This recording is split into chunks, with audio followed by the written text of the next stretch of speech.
ছাত্রদল যে অনুষ্ঠানটা আয়োজন করেছে অদ্ভুত সুন্দর হয়েছে। এই অনুষ্ঠানে বাংলার গ্রামীণ সমাজের প্রতিনিধিত্ব করেছে।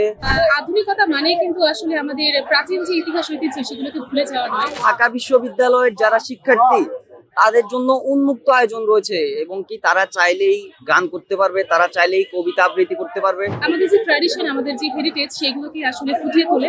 বাঙালি পনাটা ছিল সেই রনেসটা হচ্ছে আমরা ফিরিয়ে আনতে চাচ্ছি। বাংলার ঐতিহ্যকে বহন করে এই অনুষ্ঠানটা। ছাত্রদল যে অনুষ্ঠানটা আয়োজন করেছে অদ্ভুত সুন্দর হয়েছে, আমার কাছে তো খুব ভালো লেগেছে। সামনের বার আমরা আবার দেখতে চাই এরকম সুন্দর একটা আয়োজন। হ্যাঁ, অনেক ভালো লেগেছে। লাঠি খেলা, যে কয়টা আয়োজন ছিল খুব আকর্ষণীয় ছিল। আমরা অনেক বেশি অদ্ভুত সুন্দর লেগেছে আমার কাছে, কারণ আমি হচ্ছে রাজশাহীর মেয়ে। রাজশাহীতে এরকম দেখা যায়, কিন্তু আমি যত বছর ধরে আছি দেখতে পাই না। এবার প্রথম আমি দেখতে পেয়েছি। আধুনিকতা মানে কিন্তু আসলে আমাদের প্রাচীন যে ইতিহাস ঐতিহ্য সেগুলোকে ভুলে যাওয়া নয়, বরং সেগুলোকে ধারণ করে এগিয়ে যাওয়া। তাই আমি মনে করি যে এই জিনিসটা আসলে আমাদের যে ট্র্যাডিশন, আমাদের যে হেরিটেজ, সেগুলোকে আসলে ফুটিয়ে তোলে।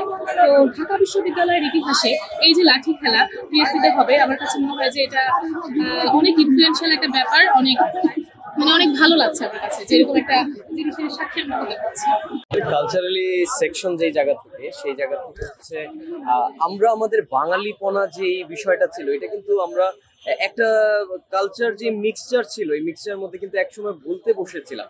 সেই জায়গা থেকে হচ্ছে বাংলাদেশ ছাত্রদল, জাতীয়তাবাদী ছাত্রদল যখন এই ধরনের প্রোগ্রাম অ্যারেঞ্জ করছে, এর মাধ্যমে হচ্ছে কি আমরা আমাদের যে ঐতিহ্য, আমাদের যে ইতিহাস, সেই চর্চার জায়গাটা, আমাদের যে বাঙালিপনাটা ছিল, সেই রনেসটা হচ্ছে আমরা ফিরিয়ে আনতে চাচ্ছি। আমাদের ওই সোনালী দিনগুলোর, ওই সোনালী ফসলের ওই বীজের মধ্যে যেমন বপিত হইতো, ঠিক তেমনই ওই ফসলগুলো, যে নবান্ন আমাদের একটা নতুন একটা আমেজ থাকতো, যে নতুন বছর আসছে, একটা নতুন অন্ন থেকে হচ্ছে একটা হবে, নতুন খাবার হবে। এই জিনিসটা যে এটাও যে একটা সেলিব্রেশন করা যায়, সেই জিনিসটা আমরা ফিরিয়ে আনতে চাচ্ছি। আমাদের ওই আগের অতীতের যে সোনালী গাথা ছিল সেইটা।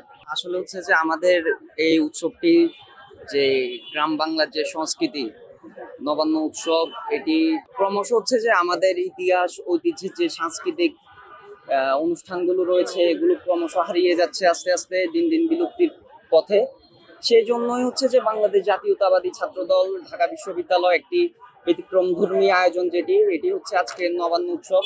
মূলত হচ্ছে যে নবান্ন উৎসবে যে হেমন্তের পূর্বেই আপনার যে শীতের আগমন, যে অগ্রহায়ণের শুরুতেই মূলত এই নবান্ন উৎসব।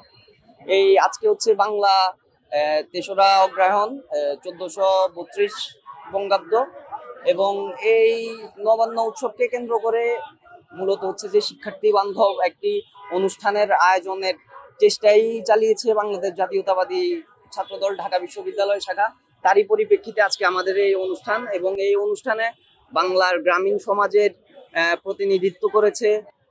লাঠি খেলার আয়োজন ছিল, এবং কি কিছুক্ষণ পরে আপনারা দেখতে পাবেন যে এখানে বাউল সঙ্গীতের আয়োজন আছে বিভিন্ন কবিতার আয়োজন আছে, এবং কি ঢাকা বিশ্ববিদ্যালয়ের যারা শিক্ষার্থী তাদের জন্য উন্মুক্ত আয়োজন রয়েছে, এবং কি তারা চাইলেই গান করতে পারবে, তারা চাইলেই কবিতা আবৃত্তি করতে পারবে, তারা চাইলেই আমাদের লোক সংস্কৃতির বিভিন্ন যে সাংস্কৃতিক পর্বগুলো রয়েছে সেগুলোতেও তারা অংশগ্রহণ করতে পারবে। এটি সবার জন্য উন্মুক্ত কিন্তু, এবং এই যাতে আমাদের এই ইতিহাস ঐতিহ্যগুলো যাতে বিলুপ্ত না হয়ে যায়, এরই জন্যই কিন্তু বাংলাদেশ জাতীয়তাবাদী ছাত্রদলের আজকের এই নবান্ন উৎসবের আয়োজন।